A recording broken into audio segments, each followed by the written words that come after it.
காலமே முகமது ஸல்லல்லாஹு அலைஹி வஸல்லத்தினுடைய பிடியினுடைய கட்டுப்பாட்டில் அல்லாஹ் வச்சான். பல நேரங்கள்ல காலத்தை திருப்புனாங்க.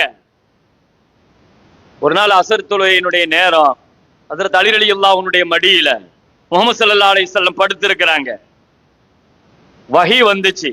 நீண்ட நேரம் ஹஜ்ரத் அலி ரலியல்லாஹு அசையல, அப்படியே இருக்கிறார்கள். ஒரு கட்டம் அசருடைய நேரம் கலாவாக போகுது. சூரியன் மறைந்தும் விட்டது. ஹஜ்ரத் உம்மு ஸலமா ரலியல்லாஹு அன்ஹா சொல்லுவாங்க, சூரியன் மறைஞ்சிட்டு. ஸல்லல்லாஹு அலைஹி வஸல்லம் இப்போ வஹி முடிஞ்ச உடனே அலி ரலியல்லாஹு அன்ஹு கேட்டாங்க, யா அலி அஸல்லைத்தல் அஸர், அஸர் தொழுதுட்டீங்களான்னு கேட்டாங்க.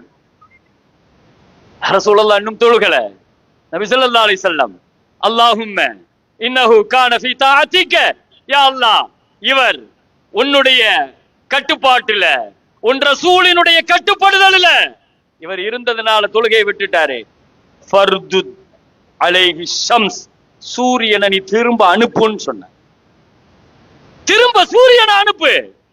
மறைந்த சூரியனை, காலத்தை முஹம்மது ஸல்லல்லாஹு அலைஹி வஸல்லத்தால இழந்த காலத்தை திரும்பி மீட்டி எடுக்க முடியுமானால், இறந்து போன தன்னுடைய மௌத்தா போன பெற்றோர்களினுடைய காலத்தை ஹயாத்தின் மூலமாக ஏன் திரும்ப எடுக்க முடியாது என்று கேட்கிறார் இமாம் குர்துபி ரஹ்மத்துல்லாஹ்.